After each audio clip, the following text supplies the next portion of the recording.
பாராட்டுகளை இந்த நேரத்திலே பதிவு செய்கிறேன்.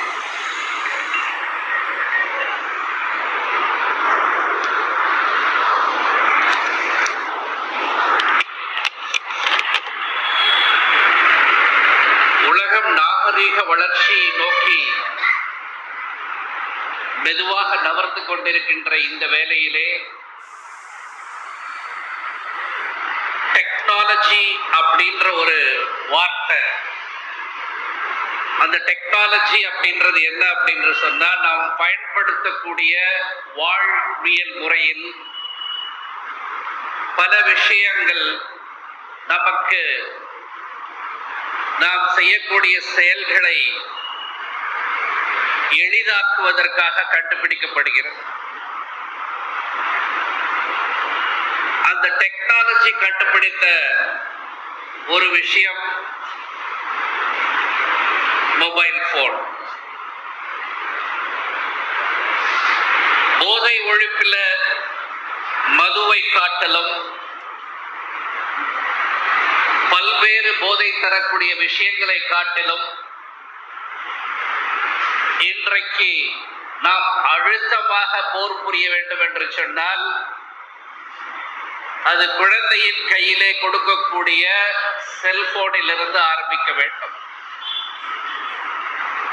ஏனென்று சொன்னால் இன்றைய தாய்மார்களும் சரி, இளம் வயது பெற்றோர்களும் சரி, குழந்தை அழுது கொண்டிருக்கிறது என்று சொன்னால் அந்த குழந்தையின் கவனத்தை திசை திருப்புவதற்காகவும், சாப்பிடவில்லை என்று சொன்னால் சாப்பாடு ஊட்டுவதற்காக அந்த கவனத்தை மாற்றுவதற்கும், குழந்தை அடம் பிடித்துக் கொண்டிருக்கிறது என்று சொன்னால் அந்த அடத்தினை கவனத்தை மாற்றுவதற்காகவும் செல்போனை கையில் கொடுக்கிறது.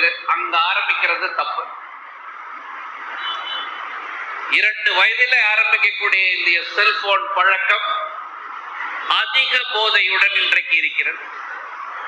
மிகப்பெரிய போதை வஸ்து என்னவென்று சொன்னால் மது அல்ல, செல்போன், மொபைல். ஒரு மருத்துவனாக நான் ஏன் முதலில் செல்போனை எடுத்துக்கொண்டேன் என்று சொன்னால், போதைக்கு ஏறக்குறைய 17% குழந்தைகள் இந்திய துணைக்கண்டத்தில் 17% குழந்தைகள் தங்களுடைய விழித்திரையை இழந்து கொண்டிருக்கிறார்கள். Retinal detachment. செல்போனிலிருந்து வரக்கூடிய அந்த ப்ளூ லைட் நேரடியாக படுத்துக்கொண்டு இரவிலே போர்வைக்குள்ளே சாய்ந்து போர்வையை மறைத்துக் கொண்டு அவர்கள் பயன்படுத்துகின்ற போது அந்த ப்ளூ லைட்டின் தாக்கம் நேராக நமது கருவளையத்தில் இருக்கக்கூடிய பியூப்பா என்று சொல்லக்கூடிய சிறிய துளை வழியாக ரெட்டினாவுக்கு போகும்போது அந்த ப்ளூ லைட்டில் இருக்கக்கூடிய ரேடியேஷன் அந்த ரெட்டினா என்று சொல்லக்கூடிய விழித்திரையை உரித்து கொண்டிருக்கிறது. 17% குழந்தைகள் இன்றைக்கு மெதுவாக பிளைண்ட்னஸ், கண் குருடை நோக்கி போய்கொண்டிருக்கிறார்கள். நரம்பு தளர்ச்சி. ஒரு குழந்தையின் கை நிற்கவே மாட்டேங்குது. அதாவது 60-70 வயசுக்கு பின்னால பார்க்கின்சோனிசம் என்ற நோய் வந்தா கை நடுங்கும்னு சொல்லுவாங்க. நீங்களே பார்த்திருக்கலாம். உங்க தாதாமார்கள்லாம் வீட்டுல பாத்தீங்கன்னா ஒரு 70 தொட்டுறப்ப கை நடுங்கும், ஒரு டம்ளரை பிடிக்க முடியாது. ஆனா இன்றைக்கு 6ஆம் கிளாஸ் படிக்கிற பையனுக்கு அதே நடுக்கம், நரம்பு தளர்ச்சி வருகிறது என்று சொன்னால் செல்போனின் பயன்பாடு. இது உடல் ரீதியானது. ரேடியேஷன். நீங்க படுக்கைக்கு பக்கத்துல, தலகணைக்கு பக்கத்துல படுத்து தூங்குனீங்கன்னா உங்க செல்போனை சார்ஜ் போட்டு பக்கத்துல வச்சிருந்தீங்கன்னு சொன்னா ஆபத்து. செல்போன் வெடிச்சு சார்ஜ், அதெல்லாம் நான் சொல்ல வரல. அதுல இருந்து உமிழக்கூடிய அணு கதிர்கள், ரேடியேஷன். ஜப்பானில் ஹீரோஷிமா நாகசாகி மேல அமெரிக்கா குண்டு போட்டு ஏறக்குறைய 1 நூற்றாண்டானது ஜப்பான் மேலே வர. அங்கே ஒரு புல் பூண்டு முளைக்குவதற்கு 50 வருடங்கள் ஆனது. ஆனால் இன்றைக்கு நாம் அதே விஷயங்களை ஒரு செல்போன் மூலமாக அணியக்க கதிர்களை உள்வாங்கிக் கொண்டு கொஞ்சம் கொஞ்சமாக அழிந்து கொண்டிருக்கிறோம். மனித இனம் அழிந்து கொண்டிருக்கிறோம்.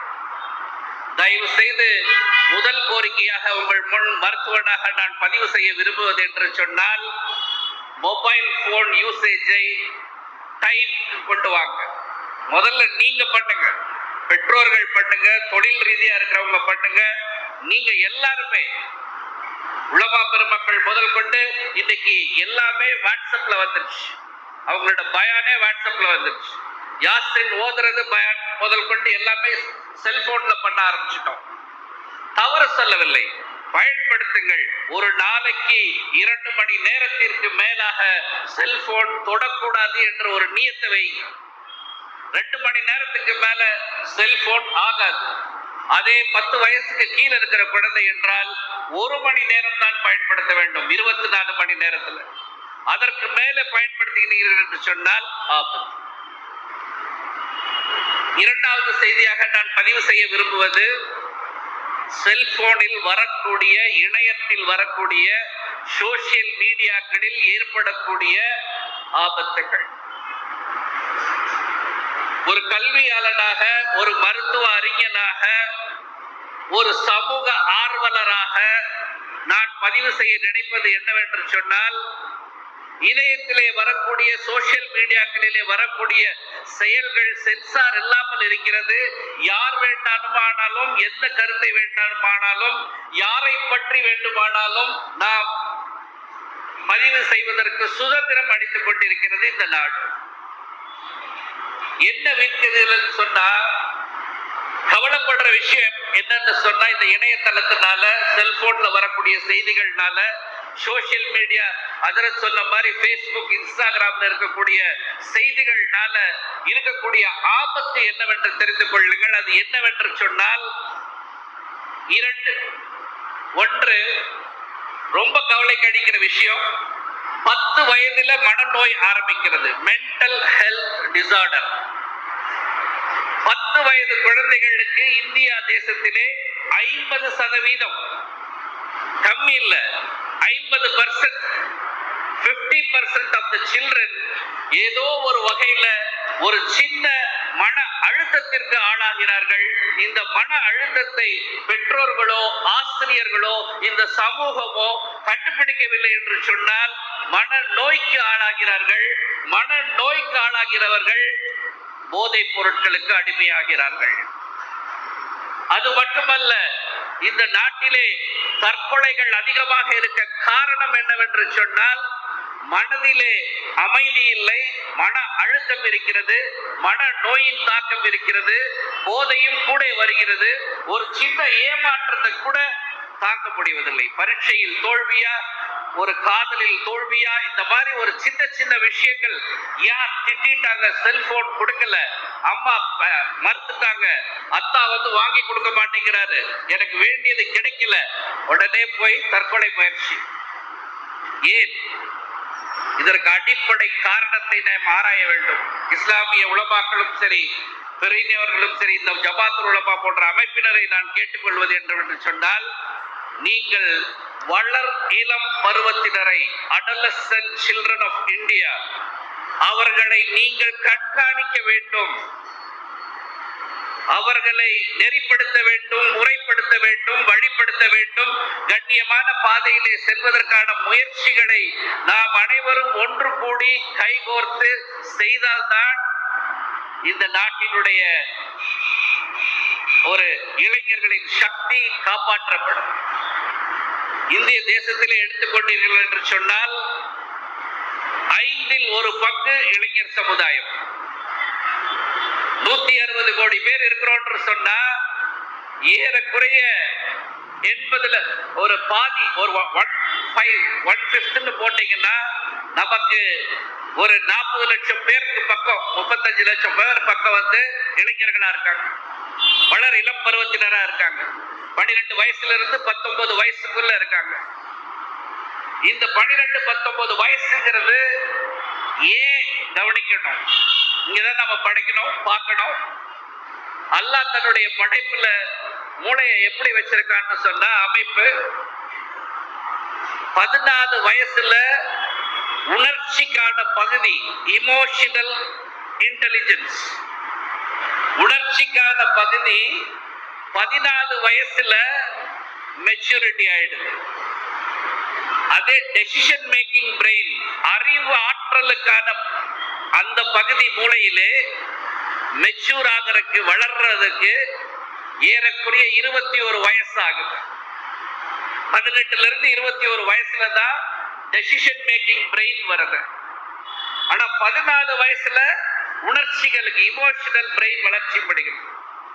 அதனாலதான் ஒரு குழந்தை அந்த ஸ்கூல் பருவத்தை தாண்டி ஹை ஸ்கூலுக்கு போறப்போ அவ உணர்ச்சிகளால் உந்தப்படுகிறான். அந்த உணர்ச்சிகளால் உந்தப்படும் போது பெற்றோர்களை எதிர்க்கிறான், கோபம் அடைகிறான், ஒரு தைரியம் வருகிறது அவனுக்கு, எதை வேண்டுமானால் செய்து பார்க்கலாம் என்ற ஒரு குருட்டுத்தனமான, ஒரு முரட்டுத்தனமான ஒரு நம்பிக்கை வருகிறது. சோ அந்த பருவத்துல அந்த குழந்தை இயல்பா அந்த பிரெயின்னாலதான் அப்படி இருக்கான். ஆனா பெற்றோர்களாகிய நாம் அதை உணர்ந்து கொள்ள வேண்டும். என் பையன் இப்படி இருக்கா, இவனுக்கு ஓதி பார்த்தா நல்லா ஆயிடும், நம்ம இப்படிதான் இருக்கா, இவனை போட்டு அடிப்போம், மிரட்டுவோம், அதெல்லாம் பிரயோஜனம் இல்லை. நீங்க பெற்றோர்களா உணர்ந்து கொள்ள வேண்டியது, அந்த எமோஷனல் பிரெயின்னால அந்த பையன் ஒரு ஒரு உணர்ச்சி பூக்க ஒரு நம்மளை எதிர்த்து கொண்டோ இல்ல திருப்பி பேசினாலோ நாம் செய்ய வேண்டியது புரிந்து கொள்ள வேண்டும். அவனுக்கு இப்பதான் இது வந்திருக்கு, டாக்டர் இன்னைக்கு சொன்னாரு, ரைட், என்ன பண்ணணும், அவனை எப்படி அணுக வேண்டும். ஒரு மெல்லிய நூல் தான் பெற்றோருக்கும் அந்த அடலசன்ட் சில்ட்ரனுக்கும். அந்த நூலை நம்ம தொலைச்சிட்டோம்னு சொன்னா அந்த குழந்தை திசை மாறிடும். சோ ஒரு குழந்தைகளை பக்குவமாக அணுக வேண்டியது பெற்றோரின் கடமை. இந்த வயசுல என்ன பிரச்சனை அப்படிங்கிறத தயவு செய்து காது கொடுத்து கேளுங்கள். குழந்தைகள் பேசுவதற்கு தயாராக இருக்கிறார்கள். நீங்கள் தொழில், காலையில இருந்து வீட்டுக்கு போனா, நான் தொழிலுக்கு போயிட்டேன், அங்க போயிட்டேன், எதையுமே நான் எனக்கு பார்க்க நேரம் இல்லை டாக்டர், நான் எங்க டாக்டர், எதை கேட்டதெல்லாம் வாங்கி கொடுத்துட்றேன், அவனுக்கு என்ன வேணும், பேண்ட் சட்டை வேணுமா, பைக் வேணுமா, எல்லாம் செஞ்சு கொடுக்குறேன். ஆனா ஹராம்ஜாதா என்னை கண்டுக்கவே மாட்டேங்கிறான், எதை பார்த்தாலும் எப்ப பார்த்தாலும் என்ன திட்டிக்கிட்டு இருக்கான், சண்டை போடுறான், இவனால எனக்கு நிறைய பிரச்சனை டாக்டர். அவன் பிரச்சனை இல்லை, பிரச்சனை நீங்க. கேட்டதெல்லாம் வாங்கி கொடுக்கிறவங்க நல்ல பேரண்ட்ஸ் கிடையாது. கேட்டதெல்லாம் அவனுக்கு செய்து வசதிகள் செய்து கொடுப்பவர்கள் நல்ல பேரண்ட்ஸ் கிடையாது. அந்த குழந்தை என்ன சொல்ல வருகிறது என்பதை காது கொடுத்து கேளுங்கள். ஒரு நிமிஷம். அந்த காலத்துல எல்லாம் குடும்பங்கள் பெரிதாக இருந்தது. ஒரு தாதிமா இருந்தாங்க, சிச்சா இருந்தாங்க, சச்சாடி இருந்தாங்க, தாலாமா இருந்தாங்க, இப்படி இருந்தாங்க. ஏதாவது ஒரு பிரச்சனை அத்தா அடிச்சுட்டாருன்னு சொன்னா அந்த குழந்தை மன அழுத்தத்துல போய் அழுகணும்னா தாதிமா மடியில படுக்க வச்சு படுறா, கொஞ்ச நேரம் இருறா அப்படின்னு சொல்லி ஒரு ஆறுதல் சொல்லி, இந்தடா மிட்டாய் வாங்கிக்கடா போடா, ஏதாவது ஒன்று சொல்லி ஒரு வடிகால் அந்த குழந்தைக்கு ஒரு தாதிமா மூலமாவோ உறவுகள் மூலமாவோ இருந்தது. இன்றைக்கு எல்லாம் நியூக்ளியர் ஃபேமிலி. ஒரு குழந்தை, அந்த குழந்தைக்கு யாருமே இல்லை. திடீர்னு பாத்தீங்கன்னா ஒத்த குழந்தையா வளர்றது பாத்தீங்கன்னா அதுக்கு யாரும் இல்லை, சிச்சா இல்ல, சிச்சாடி இல்ல, காளாமா இல்ல, எதுவுமே இல்லை, உறவுகளே இல்லை. அப்ப வடிகால் இல்லை அந்த குழந்தைக்கு. அந்த குழந்தைக்கு வடிகால் இல்லைன்னு சொன்னா நிறைய பிரச்சனைகள் ஏற்படும். இப்ப நாமெல்லாம் சின்ன வயசுல வெளியில போனா என்னென்ன கேம் விளையாடணும். கோடையில லீவ் விட்டான்னு சொன்னா கிணத்துல குதிச்சு நீந்தணும், ரோட்ல பந்து வச்சு எரிபந்து மாதிரி ஏதாவது போட்டு விளையாடணும், கில்லி தாண்டல் விளையாடணும், ஓடணும், பள்ளிவாசலுக்கு வந்தோம், மதரசாக்கு போனோம், எல்லாம் பண்ணா கூட விளையாட்டுங்கிறது ஒண்ணு எல்லா இடத்துலயும் இருந்தது. எல்லா தெருவிலையுமே குழந்தைகள் வந்து விளையாடி கொண்டிருந்தார்கள், தத்துவார்கள். அவர்களுக்கு இருக்க பிரச்சனைகள் எல்லாம் கத்தி தீர்த்து அந்த கோபம் எல்லாம் அங்கேயே போயிடும். இன்னைக்கு என்ன நடக்குது? ஸ்கூல் விட்டு வந்தா மொபைல், இல்லைன்னா இன்டர்நெட், இல்லைன்னா டிவி. அவனுக்கு ஸ்கூல்ல என்ன நடந்தது, என்ன சொன்னாங்க, அதை ஷேர் பண்ணிக்க கூடிய இல்ல பெற்றோர்கள். 2 பேர் வேலைக்கு போயிடுறாங்க, இல்ல கேட்கறக்க அத்தாக்கு பொறுமை இல்ல, அம்மாக்கு வேலை பளு. என்ன நடக்குது, ஏன் என் குழந்தை சோர்வா இருக்கா, இன்னைக்கு ஏன் நீ என்ன நடந்ததுங்கிறது கேட்பதற்கு ஆள் இல்லை. அதனால் அந்த மன அழுத்தத்தில் இருக்கிறவனுக்கு யாரா ஒருவர் வந்து ஆறுதலாக 2 வார்த்தை பேசி அவனை தன்னோட வழிக்கு கொண்டு வதற்கு இதை பயன்படுத்தி பார், உன் மனது லேசாகும் என்று சொல்லி ஒரு வஸ்துக்களை கொடுக்கும் பொழுதுதான் இந்த குழந்தை திசை மாறுகிறது.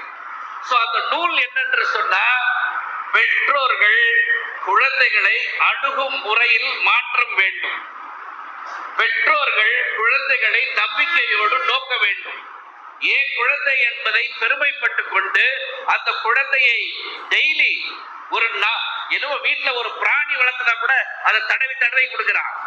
ஆனா பெத்த பிள்ளைகளை தயவு செய்து யாரா இருந்தாலும் நீங்க தடவி கொடுங்க, கட்டி பிடிங்க. உடல் ரீதியா அவங்க கூட அந்த தோளோட தோல் சேரணும். பெத்த தகப்பனா இருந்தாலும் தாயா இருந்தாலும் உறவுகளா இருந்தாலும் அந்த குழந்தைகளை கட்டி அணைத்து 2 நிமிடம் நல்ல வார்த்தைகளை பேசி ஆறுதல் படுத்தி, என்ன ஏன் சோகமா இருக்கு, என்ன பரீட்சையில ஃபெயிலா, பரவாயில்ல விடு, என்ன பண்ணலாம், அந்த மாதிரி ஒரு விஷயங்களை அவங்கள ரிசீவ் பண்ணி கரெக்ட் பண்ணாதான் குழந்தைகள் நம்மிடம் இருந்து விலக மாட்டார். அடுத்த ஒரு செய்தி, ஒரு கடினமான செய்தி. இந்தியாவில் டீன் ஏஜ் பிரெக்னன்சி அப்படி என்று சொன்னால் வயதுக்கு வந்த பெண்கள் கர்ப்பஸ்திரிகளாக்கப்படுகிறார்கள். என்ன ஒரு ஸ்டாட்டிஸ்டிக்ஸ் எடுத்திருக்காங்கன்னு சொன்னா இந்தியாவில் 6% வளர் இளம் பருவத்தினர். 50 லட்சம் பேர் இருக்காங்கன்னா 6% போட்டா எவ்வளவு ஆச்சு? 3 லட்சம் பேர். 3 லட்சம் பேர் வருடத்திற்கு கர்ப்பஸ்திரிகளாக்கப்படுகிறார்கள். எப்படி? மதம் எந்த மதத்திலும் இல்லை, எல்லா மதத்தினரும். ஆனால் இதற்கு எங்கே அந்த குழந்தைகள், பெண் குழந்தைகள் எப்படி திசை மாறி போகின்றன? அங்கே குடும்ப சூழல், பெற்றோர் சண்டையிட்டுக் கொள்வது, பெற்றோர்கள் அந்த பொருளாதார சிக்கலை கையாள தெரியாமல் அவர்களுக்குள்ளே அடித்துக் கொள்வது, பெற்றோர்கள் அதிக நேரம் அந்த பெண் குழந்தையிடம் ஸ்பெண்ட் பண்ணாம இருக்கிறது, இதெல்லாம் தான் ரொம்ப அடிப்படை காரணங்கள். ஒரு பெண் குழந்தையை அணுக வேண்டும். எப்ப பார்த்தாலும் திட்டிட்டு இருக்க கூடாது. நீ அந்த ட்ரெஸ் போட்டுட்ட, டைட்டா போட்டிருக்க, அதையே இப்படி போட்டிருக்க, என்ன பண்ற, யார் கூட பேசுற, நீங்களே லீட் கொடுக்குறீங்க. அப்படி அணுகவே கூடாது. பெண்களை அழகாக பக்குவமாக கையாள வேண்டும். பெண் குழந்தைகளை சொல்லித்தர வேண்டும்.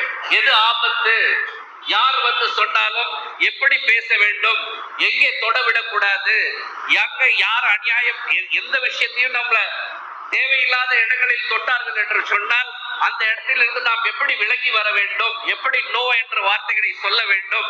இந்த மாதிரி ஒரு சின்ன ஃபர்ம் சே நோ அப்படிங்கிறது ஒரு பள்ளிகளிலே இப்ப சொல்லி கொடுத்துட்டு இருக்காங்க. அதையெல்லாம் குழந்தைகளுக்கு நாம் கற்றுக் கொடுக்க வேண்டும். இந்த ஒரு விஷயங்களை பதிவு பண்ண வேண்டியது ஒரு மருத்துவனான என்னோட கடமை. சோ இதையும் நம்ம கவனத்துல கொள்ளணும். அடுத்தது சப்ஜெக்டுக்கு வர ஒரே ஒரு விஷயம் தான். போதைங்கிறது 4-5 வகைப்படுது. அதுல கெமிக்கல் போதை அப்படிங்கிறது மது, கஞ்சா, அபின், ஹெராயின், அந்த மாதிரி பொருட்கள். கேரக்டர் அசாசினேஷன் பண்றதுதான் இணையதளங்கள், சோசியல் மீடியா, இன்ஸ்டாகிராம், ஃபேஸ்புக்ங்கிறது. மற்ற பொருட்கள் சிறு வயது பாலகர்கள் பாதிக்கக்கூடிய பொருட்கள். அதுல போதை இருக்குன்னு சொன்னா nail polish remover, whitener, paint, இதுல இருக்கக்கூடிய அந்த பெயிண்ட நீக்கக்கூடிய பொருள் இருக்கு இல்லையா, அது தின்னர், இதையெல்லாம் பயன்படுத்துறாங்க. இது நம்மளுக்கும் தெரிஞ்சிருக்கணும்.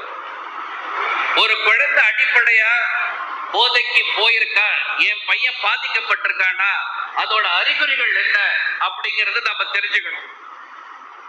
என்ன அறிகுறிகள் என்று சொன்னால், சோர்ந்து இருப்பது. அந்த குழந்தை சோர்ந்து இருக்கிறது ஒரு 10 நாளாக நம்ம கவனித்துக் கொண்டே இருக்கிறோம், என்ன கேட்டாலும் பதில் வரவில்லை, சோர்ந்து காணப்படுகிறது என்று சொன்னால் நாம் உஷாராக வேண்டும். கழிப்பறையிலே அதிக நேரம் செலவு பண்ணக்கூடிய குழந்தையாக இருந்தாலும் கவனம் வேண்டும். பாடத்திட்டங்களை படித்தாலும் எனக்கு படிக்க முடியவில்லை என்று பாதியிலே மூடி வைத்துவிட்டு அதை பற்றி எங்கேயோ வெறித்த பார்வையோடு இருக்கக்கூடிய குழந்தைகள் இருந்தால் என்று சொன்னால் நீங்கள் விழிப்புணர்வு அடைய வேண்டும்.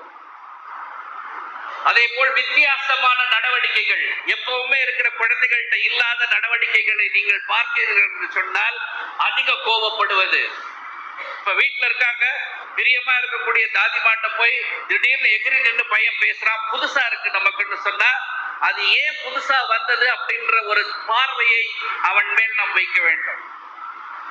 இதெல்லாம் ஆரம்ப கால அறிகுறிகள். இந்த அறிகுறிகள் எதற்காக என்று சொன்னால், மேட்டு மாநகரிலே எனக்கு தெரிஞ்சு என்னோட ஸ்டாட்டிஸ்டிக்ஸ், நான் ஒரு பிரிவென்டிவ் ஆக்ஷன் கமிட்டியில இருக்கேன்.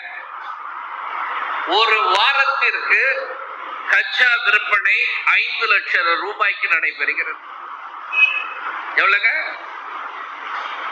ஒரு வாரம் ஒன்றுக்கு மேட்டுப்பாளையம் சுற்றி இருக்கக்கூடிய இடங்களில் கஞ்சா விற்பனை என்பது 5 லட்சமாக இருக்கிறது. இது பல்வேறு காரணங்கள். இதை நாம் யாரையும் குறை சொல்ல முடியாது. அரசியலோ வியாபார நோக்கமோ பல காரணங்கள் இருக்கலாம். சமூகத்தின் பிரச்சனை அது, அதற்குள் நாம் போக வேண்டாம். ஆனால் நாம் நம் குழந்தைகளை பாதுகாத்திட வேண்டும் என்று சொன்னால் இருக்கு. எந்தெந்த வகையில கிடைக்குது அப்படின்னு சொன்னா, ஸ்கூல் குழந்தைகளுக்கு ஒரு சின்ன மூட்டை பூச்சி மாதிரி சாக்கு பை மாதிரி இருக்கு, குட்டி குட்டி குட்டியா இருக்கு. மூட்டை பூச்சி மாதிரி தான் இருக்கும், சாக்கு பை மாதிரி தைச்சிருப்பாங்க. சாக்கு பை மாதிரி அத வாங்கி கடவாய் பல்லுல வச்சுக்கிறாங்க பசங்க. ஒரு ஹைனஸ் வருது. ஹைனஸ் தான் ஒரு ஃபீல். நான் அப்படி ஒரு மேல் உலகத்துக்கு போற மாதிரி ஒரு ஃபீல் அப்படின்னு சொல்றாங்க. இது பரவலா அனைத்து பள்ளிகளிலும் காணப்படுகிறது. மேட்டுப்பாளையத்தில் அரசாங்க பள்ளியும் சரி, பிரைவேட் ஸ்கூல்ஸ்லயும் சரி, நிறைய இடத்துல கவுன்சிலிங்காக என்ன கூப்பிட்டாங்க. நான் போய் பண்ணப்பெல்லாம் அந்த டீச்சர்ஸ் என் கையில கொடுத்தது இதுதான். அது பார்த்தா தின்னு இருக்கு, ஆனா அதுக்குள்ள அவங்க கஞ்சாவை ஸ்டஃப் பண்ணி வச்சிருக்காங்க.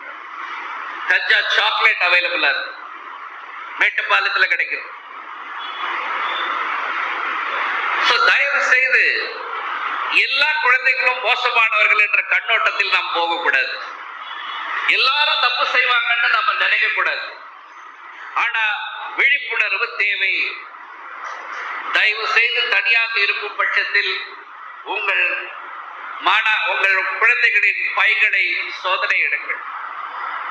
நான் தப்பு சொல்லல, கட்டாயம் பண்ணுங்க. ஆனா அவனுக்கு அதை தெரியாமையே பண்ணுங்க. ஃப்ரெண்ட்லியா பேசுங்க. ஸ்கூல் விட்டு வந்ததும் 10 நிமிஷம் மெனக்கெட்டு உட்கார்ந்து ரிசீவ் பண்ணி, வாத்தா உட்காரு, சாப்பிட்டியா, வாமா உட்காரு, ஏன் டயர்டா இருக்க, மூஞ்சி கழுவு, நான் உனக்கு பால் ஊத்தி வச்சிருக்கேன், காஃபி போட்டு வச்சிருக்கேன். ஒரு 10 நிமிஷம் அந்த குழந்தைய ரிசீவ் பண்ணி, என்ன நடந்தது இன்னைக்கு, ஏன் என்ன பிரச்சனை, ஸ்கூல்ல யாருக்கு என்ன, இந்த விஷயங்களை வாங்குறப்பவே உங்க குழந்தை கண்ணுக்கு நேராக பார்த்து பேசினால் அந்த குழந்தை எந்த தவறும் செய்வதில்லை. அந்த குழந்தை கண்ணை அவாய்ட் பண்ணுது, நேருக்கு நேர் பேச மாட்டேங்குது, அந்த குழந்தையின் பார்வையை தாழ்த்தி கொள்ளுது, உங்களை விட்டு விட்டு இதெல்லாம் விட்டுருமா அப்படின்னு ஒரு சோர்வுடன் அசதியுடன் சொல்கிறது என்று சொன்னால் நீங்கள் கவனம் கொள்ளுங்கள். அந்த குழந்தையை எப்படி பராமரிக்கணும், எப்படி போகணும் என்பதுதான் அடுத்த விஷயம். அதிலிருந்து அவர்கள் மார்க்க ரீதியாக அந்த குழந்தையை எப்படி கொண்டு போவதற்காக அவர்கள் பேச இருக்கிறார்கள். மருத்துவராக நான் சொல்வது திருப்பி திருப்பி, அந்த உணர்ச்சி பிரெயினால அவன் தப்பு செய்ய தூண்டும். இது இயல்பு. யாரா இருந்தாலும் எந்த ஒரு குழந்தையும் அந்த உணர்ச்சி பிரெயின் அவனை தூண்டும். ஏன்னா அது ஆக்ரோஷத்தை கொடுக்கும், அவனுக்கு ஒரு தைரியத்தை கொடுக்கும். இன்னைக்கு அதிகப்படியான மரணங்கள் இந்தியாவில் நடக்கிறது என்று சொன்னால் அதற்கு முதல் காரணம் என்ன? ஹார்ட் அட்டாக்கா? யாரா சொல்ல முடியுமா? நம்பர் 1 காஸ் ஆஃப் டெத் என்னங்க? எதனால அதிக பேர் இறந்து போறாங்க? யாரா ஒருத்தர்? மன அழுத்தம். எஸ். வேற? போதை இல்ல.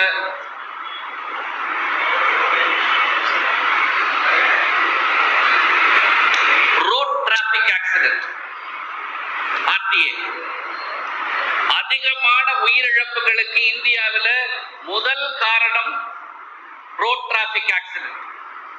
இந்த ரோட் டிராபிக் ஆக்சிடென்ட் அதிகமாக நடப்பதில் அதிகமாக உயிரிழப்பவர்கள் இளைஞர்கள். அந்த சமூகத்தில் அந்த இளைஞர்கள் கூட்டத்தில் பார்த்தீங்கன்னா 14 இருந்து 18 வயசு வரைக்கும் இருப்பவர்கள் அதிகம். லைசன்ஸ் வாங்காத ஏஜ்ல இறப்பவர்கள் அதிகம். ஏன்? 2 விஷயம். ஒண்ணு, அந்த உணர்ச்சி பிரெயின் சீக்கிரம் வந்ததுனால எக்ஸ்பெரிமெண்ட் பண்ணி சொல்லுது. அதனால யாரோ கொடுத்தாலும் சரி அதை எடுத்து வேகமாக ஓட்டி வீலிங் செஞ்சு அதை பண்ணி இதை பண்ணி ஆக்சிடென்ட் ஆகுது. இரண்டாவது, இந்த போதை பழக்கம். அதிகப்படியான ஆக்சிடென்ட். நம்ம ரோட்ல நல்லா போயிட்டு இருந்தா கூட, நடந்து போயிட்டு இருந்தா கூட, வேகமாக வந்து நம்ம மீது டூ வீலர் தான் நிறைய பேர் இறந்து போறாங்க. பஸ் ஏறி கார் ஏறி சாகிறது ரொம்ப கம்மி. டூ வீலர் அடிச்சு சாகிறவங்க நிறைய பேர். என்ன காரணம்? போதை. அதுக்கு முக்கிய காரணம் கஞ்சா. தயவு செய்து இந்த போதை ஒழிப்பு என்பது மிகப்பெரிய விஷயமாக இருக்கிறது. நாம் தெரிஞ்சு கொள்ள வேண்டிய விஷயம், இந்த போதைக்கு அடிமையாகிவிட்டோம் என்று சொன்னால் வெளியே வருவது ரொம்ப ரொம்ப சிரமம். ஃபர்ஸ்ட் பாதிப்பு உடல் உறுப்புகள். அந்த உறுப்புகள்ல முதல் பாதிப்பு கல்லீரல். கல்லீரல்ங்கிறது ஃபேக்டரி நம்ம பாடியில.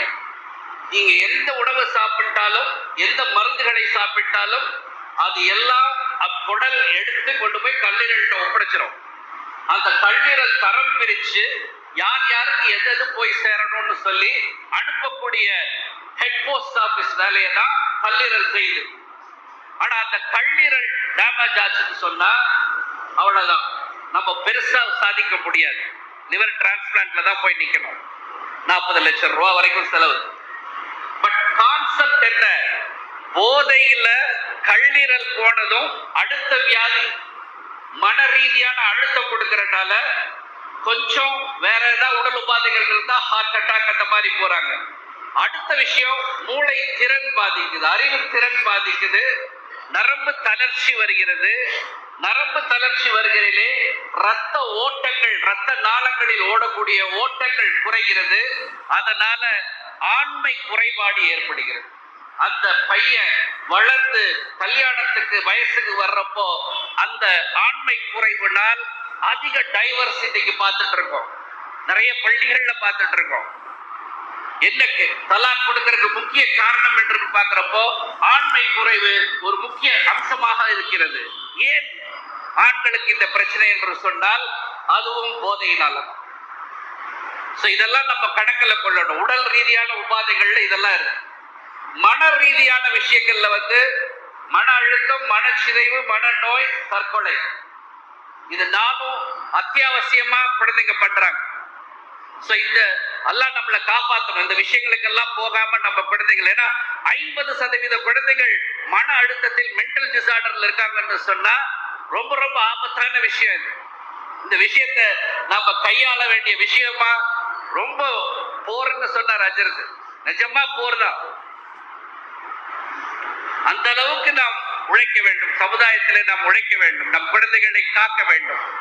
ஏன்னு சொன்னா நம்ம நாடு போகிற போக்குல இஸ்லாமியர் எதிர்ப்பு அதிகமாக காணப்படுகின்ற இந்த சூழலில, இந்த வேளையிலே நமக்கு தேவை நம்மளுடைய இளைஞர்கள், நம்முடைய குழந்தைகள், நம்மளுடைய குழந்தை செல்வங்கள் சாலிகான குழந்தைகளாக நல்ல விதமாக வளர வேண்டும் என்று சொன்னால் அவர்களுக்கு நாம் கொடுக்க வேண்டியதெல்லாம் அன்பு அதிகமாக கொடுக்கப்பட வேண்டும். அரவணைத்து செல்ல வேண்டும்.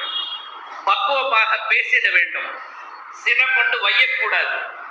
அவர்களை அரவணைத்து செல்ல வேண்டும். திசை மாறுவதாலும் கூட தவறு செய்வது இயல்பு, திருத்திக் கொள்வதுதான் நம்மளுடைய சுபாவம் என்பதை பக்குவமாக எடுத்து சொல்ல வேண்டும். உங்களால் முடியவில்லை என்றால் அதற்கான ஆட்கள் இருக்கிறார்கள். மருத்துவர்கள் இருக்கிறார்கள், இமாம்கள் இருக்கிறார்கள், சொந்தங்கள் இருக்கிறார்கள், நட்புகள் இருக்கிறார்கள். யார் நல்லா பேசுவாங்களோ, யாரிடம் குழந்தை நல்ல ஒட்டுதல் காமிக்குதோ அவர்களிடம் அழைத்து சென்று அந்த குழந்தையை பக்குவமாக கையாளுங்கள். கையாளவில்லை என்று சொன்னால் நீங்கள் அந்த குழந்தையை இழந்து விடுவீர்கள். போதை என்பது ஒரு மாயை. நமது குழந்தைகள் எனக்கு தெரிந்து மதுவோ கஞ்சாவோ அதிகமாக பயன்படுத்துவதில்லை. ஆனால் நமது குழந்தைகள் சீரழித்துக் கொண்டிருப்பது போதை தரக்கூடிய விஷயமாக நான் பார்ப்பது என்னவென்று சொன்னால் மொபைல் போன். திருப்பி திருப்பி சொல்றேன், ஒரு லைக் வரல அப்படின்னு சொன்னா, ஏன் நான் போட்ட மெசேஜுக்கு ஒரு லைக் வரலன்னு சொன்னா அங்க மன அழுத்தம் உண்டாகும்.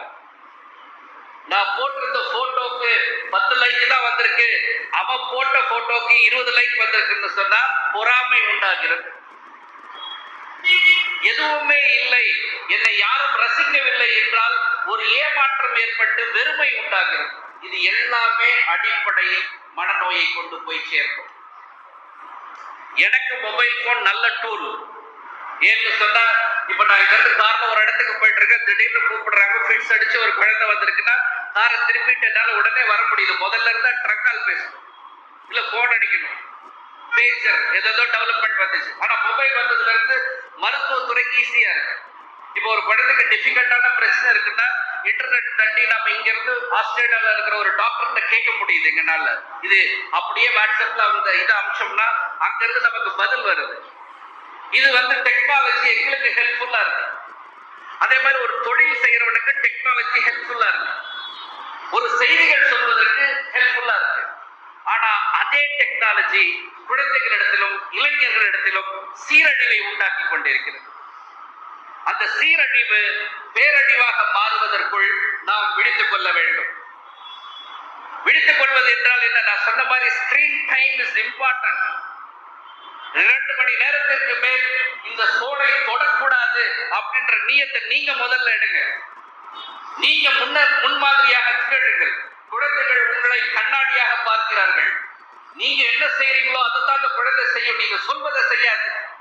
குழந்தை என்னைக்குமே நீங்க சொல்வதை செய்யாது. நீங்க கட்டுப்படுத்தவே முடியாது குழந்தைக்கு ஆர்டர் பண்ண முடியாது. ஆனா நீ என்ன செய்யறியோ அதை குழந்தை உன்னிப்பா பார்த்துட்டு இருக்கும். அதே பழக்க வழக்கங்கள் தான் குழந்தையிடம் காணப்படும். சோ ஃபர்ஸ்ட் நம்ம திருந்துவோம், நம்ம சமுதாயத்தை மாற்றுவோம், நம்ம குழந்தைகளை காப்பாற்றுவோம். இந்த செய்திகளை உங்கள் முன் பதிவு செய்து, போதை என்பது மிக கொடூரமான விஷயம். இந்த விஷயத்தை ஜமாத்துல் உலமா கையில் எடுத்தது மிகவும் போற்றுதலுக்குரியது, பாராட்டுக்குரியது. அந்த வகையில இது போன்ற விழிப்புணர்வு நிகழ்வுகள் ஒவ்வொரு மொஹல்லாவிலும் நடைபெற வேண்டும். ஒவ்வொரு மொஹல்லாவிற்கும் மருத்துவர்களை அழையுங்கள், இல்லை சமூக ஆர்வலர்களை அழையுங்கள். இந்த மாதிரி விஷயங்களை பேசுறதுக்கு கவுன்சிலர்ஸ் இருக்காங்க, அவங்களை அழையுங்க. ஒரு கூட்டம், மாதத்திற்கு ஒரு கூட்டம் ஒவ்வொரு மொஹல்லாவையும் நடத்தி விழிப்புணர்வை கொடுங்கள்.